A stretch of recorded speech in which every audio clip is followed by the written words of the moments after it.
እርግጠኛ ነኝ ብዙዎቻችሁ ይህንን ብራንድ ታውቁታላችሁ። በሁላችን ቤት ውስጥም አይጠፋም። የህፃናት ብቻ ሳይሆን ያዋቂም ብዙ ምርቶች አሏቸው። ነገር ግን እጅግ አሳሳቢና አንገብጋቢው ጉዳይ ለህፃናቶች ተብለው የሚዘጋጁት ሴሬላክን የመሳሰሉ ምግቦችና የዱቄት ወተቶችን የመሳሰሉ መጠጦች ስለሆኑ እዛ ላይ ትኩረታችንን አድርገን ምን እያመረቱ ለኢትዮጵያና ኢትዮጵያን ለመሰሉ ታዳጊ ሀገራት እንደሚልኩልን ሰምታችሁ ማመን ትቸገራላችሁ። ለማንኛውም ለቻናላችን አዲስ የሆናችሁ ሰብስክራይብ በማድረግ እንዲሁም ይህን መረጃ ለምታውቋቸው ሰዎች ለእናቶች ሊሆን ይችላል ሼር በማድረግ የበኩላችሁን ድርሻ ተወጡላለሁ። ምክንያቱም እጅግ አስፈላጊ መረጃ ስለሆነ አሁን ወደ ዝግጅት ያለፍኩኝ።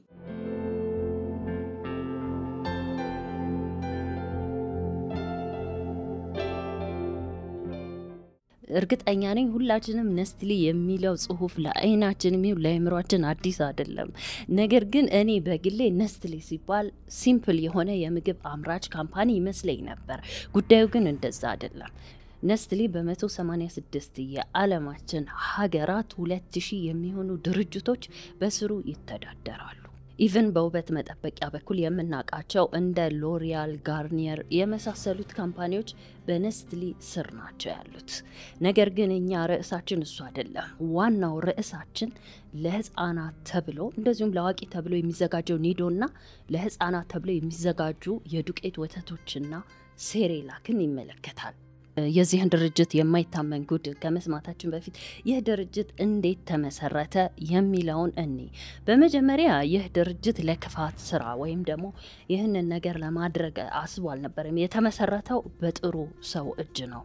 የዚህ ድርጅት መስራች ሄነሪ ነስትሊ ሲባል ዜግነቱም ጀርመናዊ ነው። ሄነሪ ነስትሊ ከልጅነቱ ጀምሮ የፋርማሲ ሙያ ወይም ደግሞ የኬሚስትሪ ባለሙያ መሆን ይፈልግ ነበር።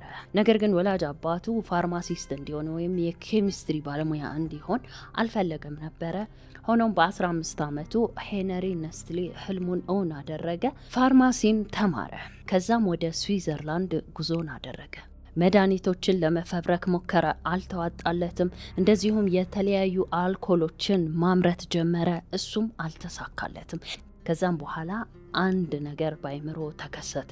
በ18ኛው ክፍለ ዘመን ብዙ አዲስ የተወለዱ ጨቅላ ህፃናት ለሞት ይዳረጉ ነበር። በተለያየ ምክንያት እናት ልጇን ማጥባት ካልቻለች ወይ በሷ ችግር ሊሆን ይችላል፣ የተለያዩ በሽታዎች ሊኖርባት ይችላል። በዚህ መሃል ብዙ አዲስ የተወለዱ ጨቅላ ህፃናት ህይወታቸው ያልፍ ነበር። ምንም አይነት ለህፃናት የተዘጋጀ የዱቄት ወተትም ሆነ ጡጦ አልነበረም በዛን ጊዜ። ስለዚህ ወይ እናት ጡት ያገኛል ወይ ይሞታል።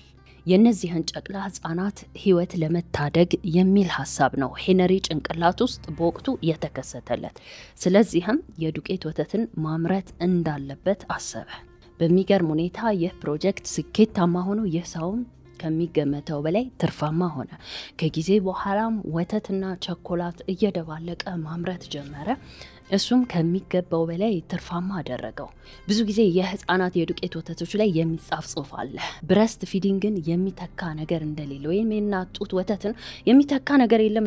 ነገር ግን ግዴታ ሆኖ ከተገኘ ያንን የዱቄት ወተት ለህፃናት መመገብ ወይም ማጠጣት እንዳለብን ይገልጻል። እዚህ ጋር ምንም ችግር የለብንም። የሄነሪ ሐሳብ ትክክል ነበረ። ስኬት ላይም ደርሷል። የብዙ ጨቅላ ህፃናትንም ህይወት ታድጓል በጊዜው። ሆኖም እጅግ ለማመን የሚከብደውና ከሰባይነት የወጣ ተግባር የተፈጸመው ከዚህን ጊዜ በኋላ ነበር። ከዚህ ጊዜ በኋላ ሄነሪ ስራውን መተው ይፈልጋል ወይም ደግሞ በቃ ጡረታ መውጣት ፈለገ። እንደነገርኳችሁ የሰው ምንም አይነት ጥፋት አላጠፋም። ጥሩ ሐሳብ ነው ያሰበው። በትክክለኛው መንገድም ነው ገንዘብ ያገኘው። በስዊዘርላንድም አሉ ከተባሉ ሀብታሞች አንዱ ለመሆን በቅቷል። ከዛም ለሶስት ግለሰቦች ይህንን ድርጅት ሸጠላቸው። ቅድም እንዳልኳችሁ ነስትሊ የተለያየ ካምፓኒዎችን ነው ሃንድል የሚያደርገው ወይም በስሩ የሚያስተዳድረው። አይታችሁ ከሆነ ኮርንፍሌክስ ላይ ራሱ ነስትሊ የሚሉ ጽሁፎች አሉበት። አንዳንድ ቦታ ላይ ደግሞ ነስትሊ የሚል ጽሁፍ ባይኖረው ነስትሊ ግን ያንን ድርጅት ገዝቶት ወይም እያስተዳደረው ታገኙታላችሁ። በሚደንቅ ሁኔታ ትርፋቸው $250 ሚሊዮን ደርሶ ነበር። እናም እነዚህ ሶስት ግለሰቦች ይሰበሰቡና የሚያገኟቸውን ትርፎች ነበር ማሰብ የጀመሩት። በሚገርም ሁኔታ ብዙ ትርፍ የሚያገኙት ግን በህፃናት የዱቄት ወተት ላይ ነበር። እንዳልኳችሁ ሄነሪ የዚህን ወተት ማምረት ስራ ሲጀምር መጥባት ለማይችሉ ህፃናት በሚል ነው። ነገር ግን እነዚህ ሶስት ሰዎች እንደዛ አልነበረም ሐሳባቸው። ምንድነው ያሉት? ይህንን ነገር ለምን አናስፋፋው? መጥባት ቻለም አልቻለም ይህን ወተት እንደ ግዴታ አድርገን በተለይም በታዳጊ ሀገሮች ላይ ለምን አናሰራጨው? በእናቶች ጭንቅላት ለምን አንጫወትም? የሚል አይነት አስተሳሰብ ያለው ምክር ነበረ የመከሩት።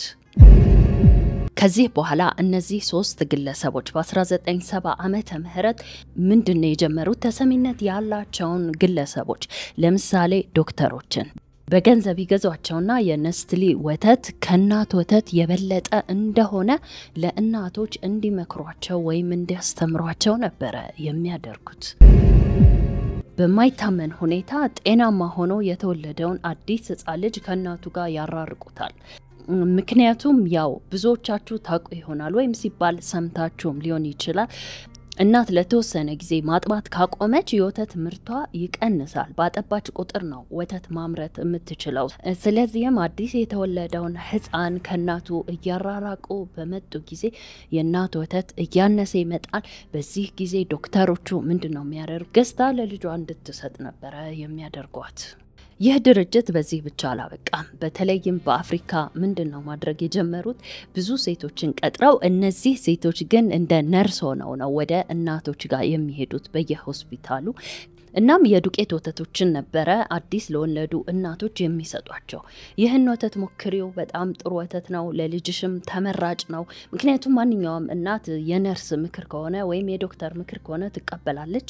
እናም በነፃ ወተት ይሰጡና ከዛም በኋላ ግን ያቺ እናት ሳትወድ በግዷ ያንን ወተት ለልጇ መግዛት ትጀምራለች። ከአንድ ጊዜ በኋላ አይሰጧትም።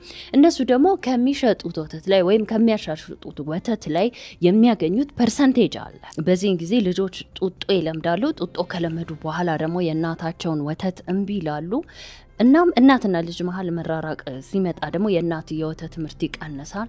ስለዚህም የዚህ ድርጅት ዓላማ 100% ተሳካ። በሚገርም ሁኔታ ትርፋማ ሆኖ ምድሪቱንም አጥለቀለቋት። ነገር ግን ከተወሰነ ጊዜ በኋላ የሟች ጨቅላ ህፃናቶች ቁጥር በከፍተኛ ሁኔታ እየጨመረ መጣ። በፊት ከነበረው የህፃናት ሞትና በበሽታ የመጠቃታቸው ጉዳይ 25% እጥፍ ነበር የጨመረው። ምክንያቱም እንደተጠቀሰው ወይም እንደሚታወቀው በመጀመሪያ ደረጃ የእናት ጡት ወተት የህፃናትን በሽታ የመከላከል አቅም ከፍ ስለሚያደርግ የሞት ቁጥር ሊቀንስ ይችላል። ከዛም ሲቀጥል በወቅቱ የነበሩ ታዳጊ ሀገራት ላይ የነበሩ እናቶች ማንበብ የሚሆን መጻፍ አይችሉም። እላዩ ላይ የተጻፈውንም ኢንስትራክሽን ወይም ትዕዛዝ ተከትለው አልነበረም ይህንን ወተት የሚያዘጋጁት። የጡጦ ንጽህና አጠባበቅ አይነግሯቸውም። ሲቀጥልም በምን አይነት ውሃ መበጥበጥ እንዳለበት መጠኑንም አያውቁትም ነበረ። ስታስቡት ደሃ ሀገር ላይ የምትኖር አንዲት እናት በተቻላት መጠን የተሻለውን ነገር ለልጇ ማድረግ ትፈልጋለች። በተቻላት መጠን ለልጇ የተሻለውንና ውድ ነገር መግዛት ትፈልጋለች። ነገር ግን ይህንን ወተት ከገዛች በኋላ ምንም ዕውቀቱ ስለሌላት ቶሎ እንዳያልቅ በሚል ውሃውን ሞላ ታረግና ዱቄቱን ትንሽ አድርጋ ትሰጠዋለች። በዛ ላይ የንጽህና አጠባበቁን ጉዳይ ብዙ ነገሩን አንብባ አትረዳም። በዚህም የተነሳ በርካታ ህፃናት ለሞት ተዳረጉ። ይህ ብቻ አይደለም የዚህ ካምፓኒ ጉድ።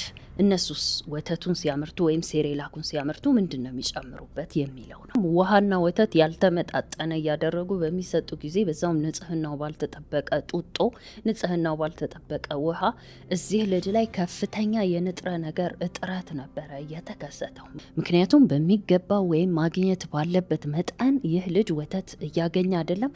ንጥረ ነገሮች ሁሉ ከሰውነቱ አለቁ። ሲቀጥል ደግሞ የንጽህናውም ጉዳይ አለ። በዚህ የተነሳ ነበር በባክቴሪያና በድርቀት ምክንያት ህይወታቸው የሚያልፈው። እንግዲህ የዚህ ድርጅት ክፋት በዚህ ብቻ አላበቃም። ይህ ምን አይነት የክፋት ጥግ እንደሆነ ለመገመትም ለማውራትም እጅግ ከባድ ነው። ስለዚህም በየአመቱ ከ1 ሚሊዮን በላይ የሚሆኑ ጨቅላ ህፃናት ለሞት ተዳረጉ። ይህ ነገር ለአመታት ከቀጠለ በኋላ በ1978 ዓመተ ምህረት የነስትሊ ጉድ ቀስ በቀስ እየወጣ ሄደ። የዓለም የጤና ድርጅትም አዳዲስ ህጎችን ማውጣት ጀመረ።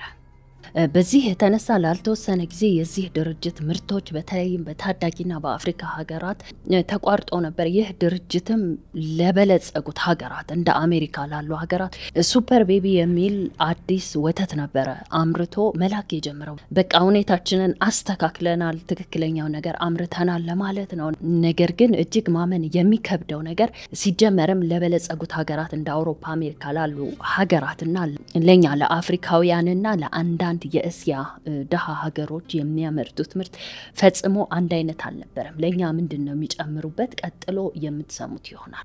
ለኛና እንደኛ ባሉ ታዳጊ ሀገሮች ላይ ለሚላከው ምርቶቻቸው በሚገርም ሁኔታ ከፍ ያለ የስኳር መጠን ነበረ የሚጨምሩት። ይህም በብዙ መልክ ይገለጻል። ምክንያቱም እንደነገርኳችሁ ለታዳጊ ሀገሮች ነው እንጂ ለበለጸጉ ሀገራት እንደ አውሮፓና አሜሪካ ላሉ ሀገራት ምንም አይነት ስኳር አይጨምሩም። በታይላንድ 6 ግራም፣ በኢትዮጵያ 5.2 ግራም፣ በሳውዝ አፍሪካ 4 ግራም፣ በፓኪስታን 2.7 ግራም እንዲሁም በህንድ 2.2 ግራም እያለ ይቀጥላል። በተጨማሪም የኒዶ ምርት ላይ ከፍተኛ የስኳር ጭማሪ እንደሚደረግም ነው የተዘገበው። የዓለም የጤና ድርጅትም ከ2 ዓመት በታች ያሉ ህፃናት ስኳር ከለመዱ ሱሰኛ እንደሚሆኑ፣ እንደዚሁም የምግብ ፍላጎት መቀነስ፣ አላስፈላጊ ውፍረት፣ የልብ ችግር፣ የካንሰር ተጋላጭነት ተጽዕኖ እንደሚያመጣ ገልጸዋል። ይህን ይመስላል ውድ ቤተሰቦች። እንግዲህ በአውሮፓ ወይም በበለጸጉ ሀገራት ይህ ነገር ቢደረግ አንድ ግለሰብ ሄዶ ቢከስ በእርግጠኝነት ማሸነፍ ይችላል። ነገር ግን እንደኛ ያሉ ታዳጊ ሀገራት ላይ ይህ ሁኔታ ከተደረሰበትም በኋላ ምንም አይነት ለውጥ ሊመጣ አለመቻሉ ወይም ምንም አለመወሰኑ እጅግ ያሳዝናል። ይህ ነስትሊ የተባለው ካምፓኒ ባለፈው አመት ምንም አይነት ስኳር ካሁን ወዲህ እንደማይጨምር ተናግሯል ነው እየተባለ ያለው። ነገር ግን የሰማነው ነገር ካይምሮ በላይ ነው። እውነት ለመናገር እኔ በግሌ አስተያየቴን ከጠይቃችሁኝ እነዚህ ካምፓኒዎች የሚያመርቱት ምርቶች ግዴታ ካልሆነብን በስተቀር ሴሬላክም ቢሆን በሴሬላክ ፋንታ ተፈጥሯዊ ነገሮችን ለልጆች መመገብ ይቻላል ባይነኝ። የዱቄት ወተታቸውን ቢሆን እስካሁን ድረስ ባለማወቅ ብዙ ጨቅላ ህፃናት ሲጠጡት የቆዩት ጉዳይ ነው ወይም ደግሞ የኖሩበት ነገር ነው። ኢቭን በሀገራችን በኢትዮጵያም የሚመረት የዱቄት ወተት እንዳለ ነው።